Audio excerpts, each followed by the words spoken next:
fois joué de l'équipe de l'Assemblée.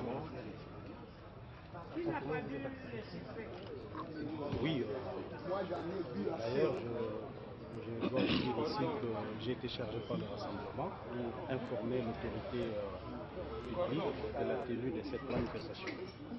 Nous pensons que cette fois-ci, l'autorité étant saisie, pourra mettre un peu d'eau dans son vin pour laisser la population congolaise s'exprimer librement, comme l'entend notre Constitution. C'est vrai que les temps sont durs. Les 2 mois qui restent, maintenant il y a échange de ce qu'on vient de suivre. Est-ce que finalement ce processus va tenir? Parce qu'avec les difficultés que nous voyons d'ici bientôt le mois de décembre, plein d'événements. Non, mais il faut cloisonner. Il y a des choses, pour parler de 2 choses évidemment.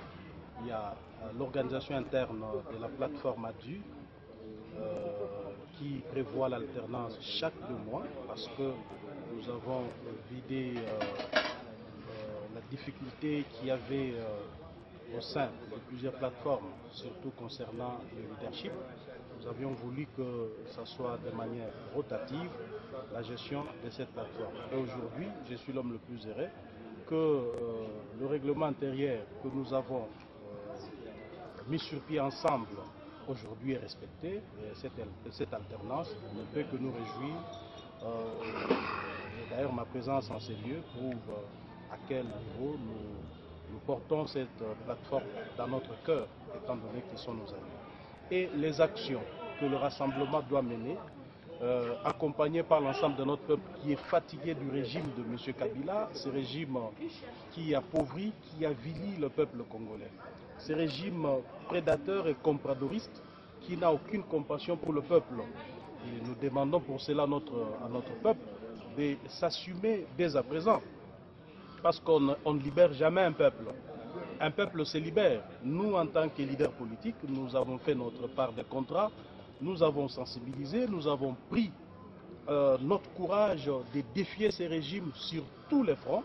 Et maintenant est arrivé le moment que le peuple congolais doit s'assumer. Parce que M. Kabila ne peut pas défier tout un peuple. Nous n'avons pas peur de le dire. Kabila n'a aucun mandat, il n'a aucune légitimité au sommet de l'État. Donc pour cela, tout doit se faire dans un consensus. Il a géré ces pays par défi 1 année et voilà, nous disons qu'il doit partir et que c'est fini pour lui. Mais nous, qu'est-ce que nous disons? Nous demandons tout simplement au peuple de s'assumer parce que nous nous sommes toujours assumés. Le moment venu, vous nous verrez dans les rues de Kinshasa pour exiger le départ de Kabila et nous espérons cette fois-ci que le peuple sera derrière nous. Vous comptez sur la communauté internationale parce que on dit qu'il y a un silence avec la communauté internationale pour ne pas vous assister. Mais vous savez que cette communauté internationale agit comme elle l'entend. C'est une communauté internationale. Quand on la définit, vous trouvez que c'est de l'hypocrisie, c'est un monde d'intérêt. Il y a tout dans cette communauté internationale. Mais il revient au peuple congolais qui aujourd'hui souffre, clochardisé, de se prendre en charge. Et le jour que le peuple congolais se prendra en charge, il verra que la communauté internationale sera derrière lui. Si aujourd'hui nous ne nous prenons pas en charge, croyez-moi, mes chers frères, cette communauté internationale sera toujours loin de nous. Monsieur le secrétaire, reparlons un peu de l'UDPS aujourd'hui. Tchibala, le Premier ministre, menace de récupérer la permanence de l'UDPS. Votre réaction? Oh, mais ça c'est de la comédie, c'est de la pire comédie. Je m'interdis de parler de ce monsieur. Parce qu'il doit continuer avec ses comédies. Il a choisi le camp de Kingakati, mais il ne doit pas aller jusqu'à dire qu'il peut venir mettre ses pieds à Limete. Vous croyez vraiment que Tchibala mettra ses pieds à Limete, récupérer quel bâtiment? D'ailleurs, nous on connaît bien Tchibala. Depuis qu'il a l'UDPS, il peut brandir seulement un ticket où il a versé sa cotisation mensuelle de 1000 francs. Il n'a jamais cotisé, il ne peut pas avoir part à ces bâtiments. Donc, il peut continuer à manger son beefsteak, prendre sa soupe calmement et nous laisser tranquilles parce que nous voulons nous occuper du peuple congolais.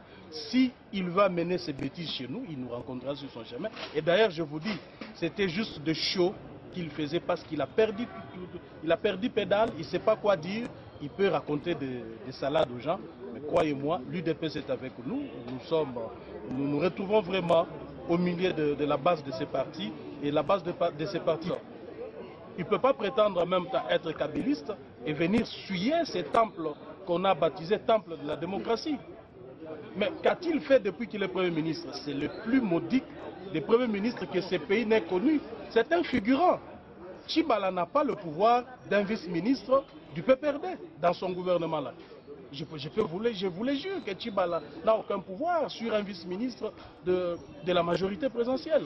Il doit cesser de distraire l'opinion.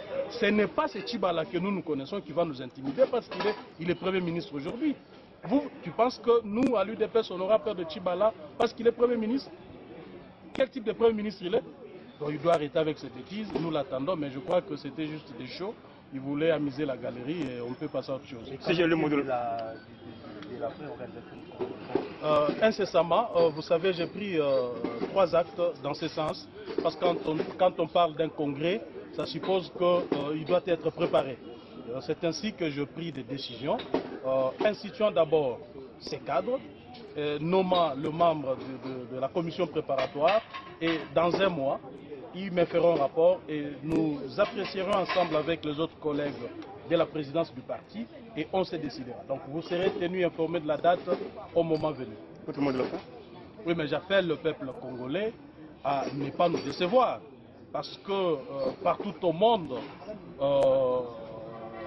on a cessé de raconter, de dire que le peuple congolais c'est un peuple naïf, c'est un peuple peureux, tout ça, mais nous disons, niet, il n'est plus question. C'est un peuple qui sait se prendre en charge au moment venu. Et j'estime que le moment est arrivé.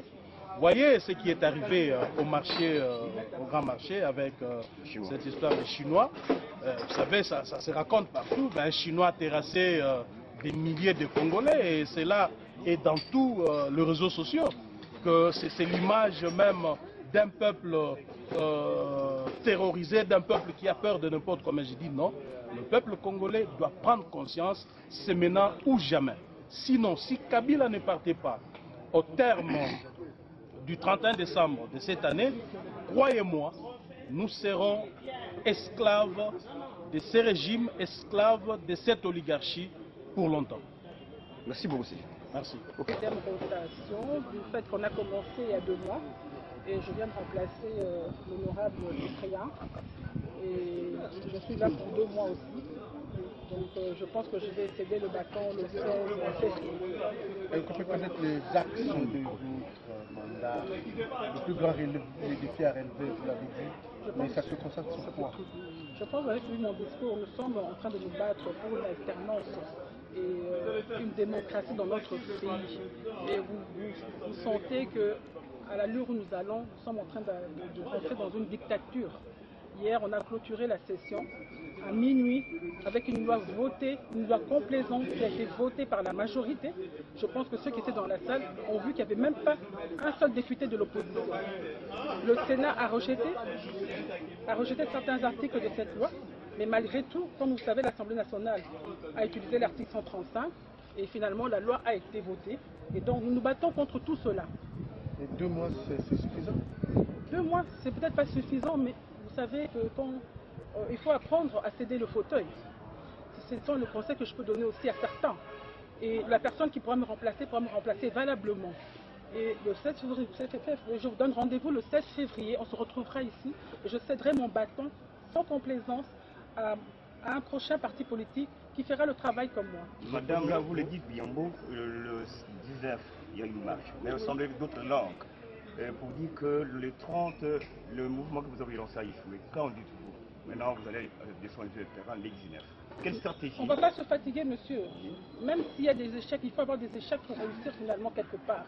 Et donc, même si vous dites que le 30 ça a échoué, moi je pense que ça n'a pas échoué. Parce que le 30 c'était une ville morte, il n'y a rien qui a bougé, rien n'a fonctionné, tout le monde était à la maison.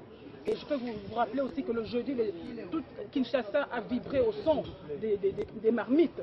Donc c'est pour dire que les gens sont fatigués. Et si les gens ne sortent pas, c'est la peur. C'est la peur que le pouvoir en place a installé sur le pays pour ne pas pouvoir marcher, manifester. Et donc il n'y a rien que ça. Et moi, sur la Senco qui vient de lancer un message, chaque jeudi, ma foi, les sons des cloches, on doit C'est ça que je viens de parler tout à l'heure. J'ai dit que chaque jeudi, tout le monde, toute la population, et ils ont exécuté ce mot d'ordre. Et j'espère que le jeudi prochain, ils feront la même chose. Ce sera encore plus fort, plus sonore. Oui, un mot à la population pour écouter un message. Le message, c'est le message de tenir bon et qu'on doit bouter l'ennemi dehors. En tout cas, l'ennemi ne nous aime pas. La population a besoin de se libérer. La population est affamée. La population a trop de problèmes qu'aujourd'hui, on a besoin de ce changement, de cette alternance pour que la population puisse souffler aujourd'hui. Honorable, votre allié l'UDPS est attaqué par l'actuel Premier ministre qui est actuellement président de l'UDPS. Il y a maintenant, il se déclare président de l'UDPS et vous êtes allié de la vraie UDPS. Quelle est votre réaction? Je trouve que cela, c'est du cinéma. Moi, je peux dire que c'est vraiment de la comédie, du théâtre de chez nous que ce monsieur est en train de faire. La preuve, il n'y a pas plus tard que 48 ans, j'ai appris qu'il a cédé ce poste de présidence à quelqu'un d'autre du fait qu'il perdait sa primature. Et pour conserver sa primature, donc vous voyez à quel point ce monsieur tient à son pouvoir. Pour conserver la primature, il a cédé ce poste de présidence qu'il a eu il y a, je sais pas, 48 heures à quelqu'un d'autre. Et donc vous comprenez que c'est un monsieur qui ne comprend rien et ne sait pas ce qu'il est en train de faire. Merci, madame. Qui a été installé tout à l'heure. C'est son discours-programme, appelons cela comme nous voulons, c'est en tout cas un mot de circonstance pour le moment. Vous avez la parole.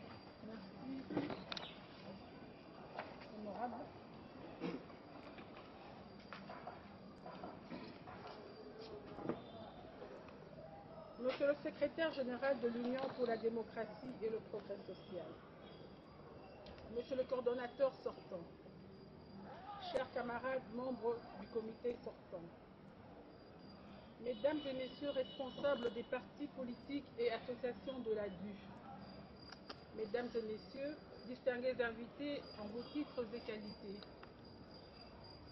je voudrais commencer mon propos par saluer le travail abattu par le comité sortant et rendre un hommage mérité à Monsieur le coordonnateur sortant, l'honorable Cyprien Yamondele.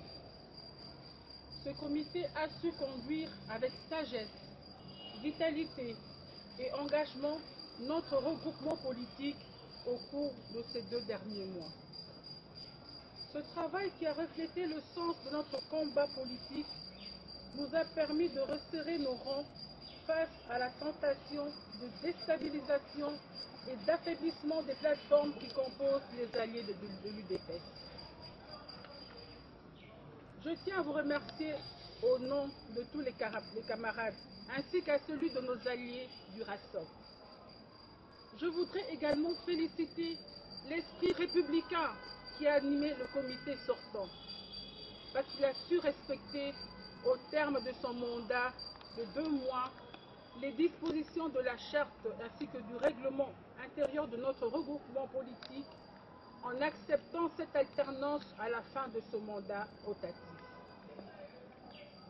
Cette culture de respect des engagements à la fin d'un mandat, soit-il politique ou électif, est devenue le cheval de bataille de la lutte politique que nous avons accepté de mener depuis le 19 décembre 2016, date de fin de mandat du régime politique de M. Joseph Kabila, lutte que nous sommes déterminés à poursuivre jusqu'à l'avènement de l'alternance politique confisquée au peuple souverain par une poignée de Congolais.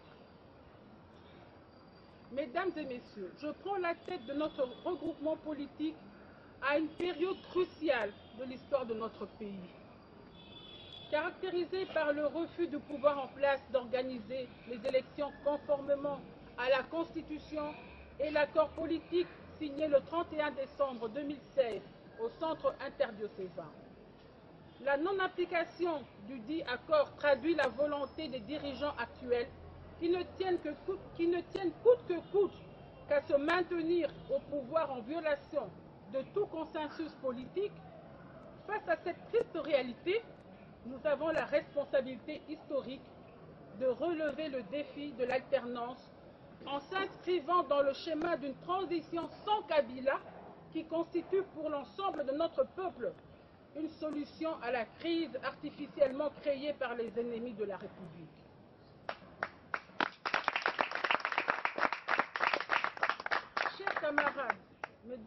messieurs, c'est un grand jour et un moment émouvant pour ma modeste personne d'être désigné par vous pour succéder à un combattant acharné, j'ai cité l'honorable Cyprien Yamouliemou, à la tête de notre regroupement politique.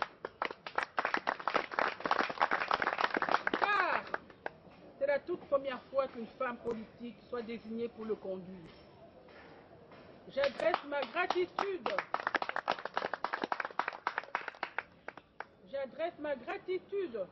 à toutes les 10 plateformes qui forment notre regroupement politique et voudrais les rassurer de ma détermination à œuvrer dans l'intérêt de notre peuple. Je mesure le sens de responsabilité qui me revient et la confiance qui sont placées en ma personne. Je promets de ne pas décevoir vos attentes en ce moment crucial de notre lutte pour l'alternance politique au sommet de l'État, qui va sonner le glas de ce régime dictatorial qui affame notre peuple. Notre mandat de 60 jours à dater de ce 16 décembre 2017 coïncide avec une série d'actions politiques pour mettre la pression sur ce régime vomi par notre peuple, mais tente par des manœuvres sordides à s'accrocher au pouvoir, par le vote sans consensus large de la classe politique et passer en force pour imposer son diktat à travers la modification de la loi électorale. C'est la preuve éloquente du refus de M. Joseph Kabila et de ses lieutenants à se cramponner au pouvoir et à imposer des règles de jeu dans le but de s'éterniser au pouvoir d'État et de compromettre l'avenir démocratique de notre pays.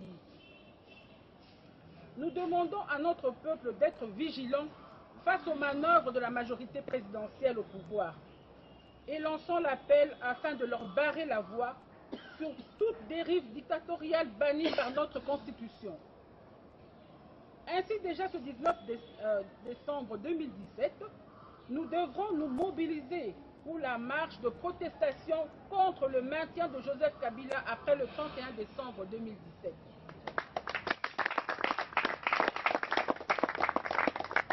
Nous devrons manifester également pour désapprouver cette messe noire et honteuse qui se trame sur le dos du peuple meurtri sur la loi électorale. Chers camarades, mesdames et messieurs, je lance un appel pressant à toute la population, jeunes et vieux, hommes et femmes, à se souvenir des atrocités que nous endurons, des viols, des meurtres et des privations de liberté pour dire non. La liberté s'arrache. Vive l'unité de la DU. Vive l'alternance démocratique. Vive la liberté. J'ai dit et je promets.